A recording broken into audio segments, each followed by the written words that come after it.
olho com amor para onde você olha. Quero trazer uma dinâmica para vocês, um pouco do conteúdo que a gente aprendeu aqui nas aulas teóricas.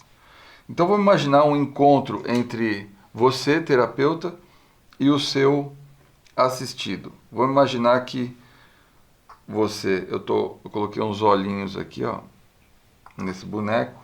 Aqui está o seu assistido e aqui está você, de roxo. Imagina que o seu assistido vem ao teu encontro e ele, lógico, ele vai te trazer um problema, né? E ele vem aqui e mostra para você, ó, esse é o meu problema, querendo que você resolva o problema dele. Bom, qual que é a ideia da constelação? É você mostrar, em primeiro lugar, que o problema é dele, não é seu. E que atrás de você tem você, seu pai e seus ancestrais. Você tem o que é seu, isso é dele. O que isso está promovendo aqui nesse encontro? É fazer essa pessoa olhar para dentro, e olhar para dentro é olhar justamente para trás, para os seus ancestrais, para o seu pai, sua mãe, certo? E você vai trazer o assistido para uma condição de observador disso aí. Você vai trazer ele para junto de você para olhar tudo isso. E como pode estar isso? Isso aqui pode estar assim, ó. Uma mãe caída, um antepassado lá excluído, outro lá para frente. E a constelação, o que ela vai fazer?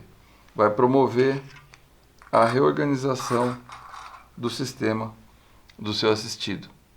Sendo assim, o problema já não vai ser mais tão grande e pode até não existir mais ou passar a ser pequeno. Algumas dinâmicas de constelação podem acontecer quando, por exemplo, você fala de família atual, né? Então vamos dizer que a gente vai trabalhar com a família atual. O assistido vai trazer lá ele, a esposa atual, e pode ser que os dois não estejam em equilíbrio, né? Numa constelação, é possível que quando se abre o campo, os dois estão olhando cada um para um lado. Na mesa quantiônica, você vai identificar que existe um desequilíbrio e você pode questionar onde está essa questão. Provavelmente pode estar porque um dos dois, no caso aqui o homem, né, está olhando para cá. Que pode ser ou uma questão de um primeiro relacionamento que ele ainda olha, ou esse primeiro relacionamento não está sendo colocado no lugar desse sistema da família atual. Então vamos imaginar que ele tem um primeiro casamento e uma filha. E isso não está sendo integrado no sistema atual, não está sendo reconhecido. Então ele acaba ficando com esse olhar inconsciente para lá e não se abre para esse novo relacionamento que está aqui. Quando então os dois reconhecem, inclusive a mulher atual reconhece que existe algum sistema antes dela e considera ela como parte, então aí é possível que eles possam se olhar, né? Outro movimento que pode acontecer em questão de relação de casal, quando um não está olhando para o outro, é que possivelmente esse está tão envolvido com as questões pessoais, ainda internas, de pai e mãe, que não consegue estar aberto para um relacionamento. E ele está olhando para trás.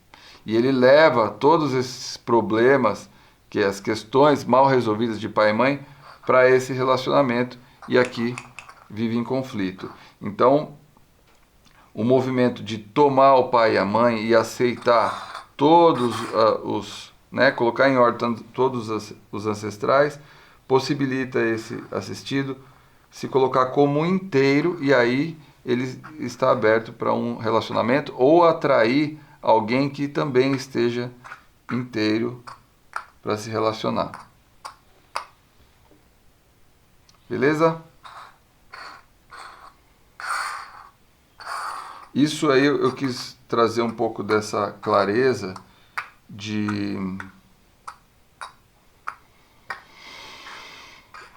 com os bonecos, para você poder visualizar um pouco e gravar, né? Eu vou falar agora sobre adoecimento sistêmico. Quando um assistido traz uma questão que pode ser até uma doença hereditária ou um trauma mesmo, até psicológico, medo, né, inconsciente, que ele não sabe de onde vem o medo, mas ele sente aquele medo. Esse medo pode estar no sistema dele, ou essa doença hereditária pode estar em alguma geração atrás. Eu já verifiquei algumas pessoas, inclusive um conhecido meu, que ele tem problema no braço. A mãe também tem, a avó também tem. E a questão, o trauma, na verdade, aconteceu numa situação com a bisavó. Então, com a mesa quantiônica, você rapidamente vai descobrir em qual geração e em qual lado, vamos dizer, mãe ou pai, está o trauma. Então, pode ser que venha da terceira geração, do lado da mãe. Então, na mesa quantiônica, você vai encontrar isso. Então, esse trauma que vem passando de gerações e gerações aqui, até o seu assistido, você vai poder trabalhar na origem. Então, quando se encontra a origem do trauma e se trabalha sistemicamente, seja numa constelação ou na mesa quantiônica, você vai liberar, o seu assistido vai se liberar do que aconteceu no passado e vai poder seguir em frente na vida sem aquele problema. Tá bom? O mesmo pode acontecer com segredos de família, como o caso que eu contei de uma mulher que teve uma filha que foi escondida, né? Foi ocultada, né? E assumida pelos avós. No caso também, aí acontece um emaranhamento, porque um filho que foi criado, que não, vamos colocar que um... Então eu tô colocando os avós aqui. Então vamos imaginar que o filho dessa pessoa, que seria essa daqui, ela acabou sendo criada como irmã. Veja o movimento para onde ela vai. O pai está excluído. Então, esse segredo que não foi revelado, que essa neta foi criada pelos avós, acabou repetindo. Essa neta, novamente, ela teve uma filha que também não foi criada por ela e foi criada pela irmã. Olha só como vai emaranhando as coisas. Então, quando se faz uma constelação, seja na mesa ou em grupo, a ideia é colocar todos em ordem. E o que acontece quando se faz uma constelação, seja em grupo, seja na mesa quantiônica? O assistido que vai trabalhar o sistema, ele não vai trabalhar só com ele está organizando todo o sistema. Então vai acontecer coisas e percepções em toda a família.